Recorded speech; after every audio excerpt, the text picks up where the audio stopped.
அன்பார்ந்த தோழர்களே, உங்கள் அனைவருக்கும் வணக்கம். பீகார், உத்தரப்பிரதேசம், டெல்லி உள்ளிட்ட இந்த பகுதிகளை உள்ளடக்கிய சத்புஜை அப்படின்னு ஒரு திருவிழா, சூரிய பகவானை வழிபடக்கூடிய ஒரு திருவிழா கொண்டாடப்படுது. இதில் கடந்த 2 நாளைக்கு முன்னாடி கூட ஒரு செய்தி நம்ம பதிவு பண்ணியிருந்தோம். என்ன அப்படின்னா, அங்கே இருக்கிற யமுனை நதிக்கரை, டெல்லி யமுனை நதிக்கரையில் அந்த ஆறுகளில் வரக்கூடிய நீர்கள் எல்லாம் ஆலை கழிவுகளால் மிகப்பெரிய நுரையாக வருது. அந்த நுரைகள் மீது ரசாயனம் தெளிக்கிறாங்க என்ற செய்தி கூட வந்துச்சு. அதை பற்றி நம்ம பேசியிருந்தோம். இப்போ என்ன நடந்தது? இப்போ ஒரு மிகப்பெரிய அநீதி என்ன நடந்திருக்கு அப்படின்னா, நம்ம பயாலஜிக்கலாக பிறக்கல, இந்த இந்தியாவை காப்பாற்ற வந்த 56 இன்ச்சு மார்பு கொண்ட மனிதர் நான், அபூர்வ மனிதர் நான் என்று பேசக்கொள்ளக்கூடிய மோடி, இந்த பாசிச மோடி, அவரு இந்த பீகார் தேர்தலை ஒட்டியும் சத்புஜ் விழாவிலே நான் பங்கெடுக்க வேண்டும் அப்படிங்கிற நோக்கத்திலையும் என்ன செஞ்சிருக்காரு அப்படின்னா, 500 கோடி செலவுல ஒரு மிகப்பெரிய குளத்தை ஏற்பாடு பண்ணியிருக்காங்க. மினரல் வாட்டர்ல, குறிப்பா கங்கை நீர்லேருந்து டெல்லிக்கு வரக்கூடிய குடிநீர், அந்த குடிநீர்லேருந்து பிரத்யேகமா 500 கோடியில ஏற்பாடு செய்திருக்கிறது டெல்லி பாஜக அரசாங்கம். அப்போ அதை ஒட்டி இருக்கக்கூடிய யமுனை நதிக்கரை பார்த்தீங்கன்னா மிகவும் கேவலமாக, நச்சுத்தன்மையோடு, சாக்கடை கலந்து, மனிதர்களே இறங்குவதற்கு தகுதியற்ற முறையில அந்த யமுனை நதிக்கரை ஆறு என்பது சென்று கொண்டிருக்கிறது. அதன் அருகாமையிலே இவ்வளவு கோடி செலவுல இந்த நாட்டினுடைய பிரதமர், அவருக்கு யார் வீட்டு அப்பன் வீட்டு காசு இது? 500 கோடி பணங்க. மக்களுடைய சேமிப்பு, மக்களுடைய உழைப்பு, மக்கள் மீது போடப்பட்ட வரி, இது எல்லாம் சேர்த்து கொள்ளையடிக்கக்கூடிய நிறுவனங்களாக இன்னைக்கு இந்த பாசிச நிறுவனங்கள் மாறிக்கொண்டிருக்கிறது. அப்ப அந்த ஒரே ஒரு பிரதமர் குளிப்பதற்கு 500 கோடி என்றால் யோசிச்சு பாருங்க. யார் வீட்டு காசுல மோடி எப்படியாப்பட்ட வாழ்க்கை வாழ்ந்து கொண்டிருக்கிறார்? இவர் தான் ஏழை தாய் மகனா? இவர் தான் 140 கோடி மக்களுக்கும் பாதுகாவலரா? 8000 கோடியில விமானம், நீங்க பல லட்ச ரூபா மதிப்புள்ள கோட்டு, கண்ணாடி, சாப்பாடு, குடிதண்ணி, இப்படின்னு ஒரு மிகப்பெரிய மன்னர் வாழாத வாழ்க்கை கூட இன்னைக்கு மோடி வாழ்ந்து கொண்டிருக்கிறார். யாரு? ஏழைத்தாய் மகன் சொல்லக்கூடிய இந்த மோடி வாழ்ந்து கொண்டிருக்கிறார் என்பதை ஏற்றுக்கொள்ள முடியுதா நம்மளால? என்னங்க இது? இப்படியாப்பட்ட ஒரு அநீதியா இந்த நாட்டுல நடக்கிறது. இன்னைக்கு ஒரு பக்கம் பாத்தீங்கன்னா, இந்த பண்டிகைக்கு போகக்கூடிய சாதாரண பீகாரி மக்கள், எளிய மக்கள், உழைக்கும் மக்கள் பாத்ரூம்ல அடிச்சு கண்ணாடியை உடைச்சு அதுல 4-5 பேர் உட்காந்துருக்காங்க. பாத்ரூமே போக முடியாத நிலைமையில 12,000 ட்ரெயின் விட்டதா சொல்றானுங்க. அங்க பாத்தீங்கன்னா ஒவ்வொரு ட்ரெயின்லயும் ஆயிரக்கணக்கான பேர், எண்ணிக்கை ரிசர்வேஷன் அதெல்லாம் எதுவும் கிடையாது, எல்லாத்துலயும் ஆள் இருக்கு. பாத்ரூம் உட்காந்த இடத்த விட்டு பாத்ரூம் போக முடியாத நிலைமை.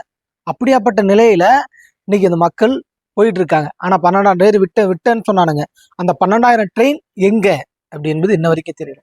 அப்ப மக்கள் அன்றாடம் தனக்கான உணவு தேவைக்கோ, நம்ம குடும்பத்துக்கான தேவைக்கோ படாத பாடுபடுகிறார்கள். 300 ரூபாய்க்கு, 500 ரூபாய்க்கு தினக்கூலியாக வாழக்கூடிய நிலையில தன்னோட உயிரை அர்ப்பணித்து இன்னைக்கு வாழ்ந்து கொண்டிருக்காங்க. ஆனா நீங்க நாட்டினுடைய பிரதமர், 140 கோடி மக்களுக்கான தலைவர்னு சொல்லக்கூடிய இவர் எப்படி இருக்காரு என்பதை யோசிச்சு பாருங்க. அப்ப இவருடைய வாழ்க்கை என்னவா மாறிக்கொண்டிருக்கிறது யோசிச்சு பாருங்க. அப்போ ஒவ்வொரு தேர்தல் வந்தால் நம்ம கலவரத்தை நடத்தலாம், மீண்டும் அதிகாரத்துக்கு வந்துடலாம். அப்ப இந்த செல்வங்களையும், இந்த அதிகாரங்களையும், இந்த சொகுசுகளையும் நம்ம அனுபவிக்கலாம். அப்ப அந்த அடிப்படையில 20,000 கோடியில பாராளுமன்றம் கட்டப்பட்டிருக்கு.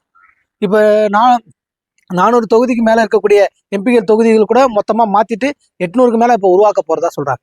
அப்ப எஸ்ஐஆர் திருத்தம், இப்ப இது எல்லாம் என்ன சொல்லுது அப்படின்னா, பிஜேபி ஒரு நிரந்தர ஆட்சியாளராக இங்க ஆட்சி செய்ய வேண்டும். அதற்கு இங்க இருவேறு இந்தியாவாக மாற்ற வேண்டும். ஒன்று இந்துக்கள், இஸ்லாமியர்கள், இன்னொன்று அம்பானிக்கு, அதானி போன்ற முதலாளிகளுக்கானது, தொழிலாளிகளுக்கானது. அப்ப இங்க இருக்கிற மக்கள் மீது வரி போடணும், முதலாளி மீது வரி போடக்கூடாது. இங்க இருக்கிற விவசாயிகள் மீது கடன் கட்டுறான்னு சொல்லி அவனை டார்ச்சர் செய்து தற்கொலை பண்ண வைக்கணும். முதலாளிகளுக்கு பல லட்சம் கோடி தள்ளுபடி பண்ணலாம். இங்க இருக்கிற அரசு நிறுவனங்களை எல்லாத்தையும் முதலாளிகளுக்கு தரலாம். அரசு பதவிகள் இது எல்லாத்தையும் வந்து என்ன பண்ணா முழுவதும் தனியாருக்கு கொடுக்கலாம். அது பணி நிரந்தரம் கிடையாது, கொத்தடிமை நீ கிடக்கலாம்னு சொல்லி அனைத்தும் கைவிடப்படுகிறது. இப்படி மக்களை பற்றி கவலைப்படாமல் இந்தியாவை இருவேறு இந்தியாவாக மாற்றி வருகிறது யார் என்றால் இந்த பாசிச கும்பல். இது ஏதோ நமக்கு சம்பந்தம் இல்லை அப்படின்னு விலக முடியாது. இன்னைக்கு வட மாநிலத்தில் உள்ள மக்கள் ஒரு கடவுள் நம்பிக்கையில இந்த மாதிரியான நிகழ்வுகளை ஈடுபடலாம் என்பது ஒரு பக்கம் இருந்தால் கூட, ஆனால் அதற்காக 500 கோடி செலவு செய்து ஒரு பிரதமர் எவனா குளிப்பானா? உலகத்துல இப்படியாப்பட்ட ஒரு அநீதி எங்கேயாவது நடக்குமா? யோசித்து பாருங்க. இவர் ஏழை தாய் மகனா? இவர் இந்த நாட்டை காப்பாற்ற போறாரா? இந்தியாவோட பொருளாதாரத்தை ரெட்டிப்பாக்க போறாரா? இளைஞர்களுக்கு ஆயிரக்கணக்கிலே லட்சக்கணக்கிலே வேலை வாய்ப்பு வழங்க போறாரா?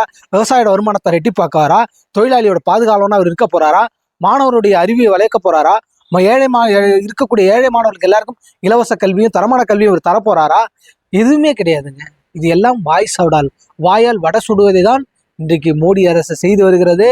இதை நாம் வேடிக்கை பார்க்க முடியாது.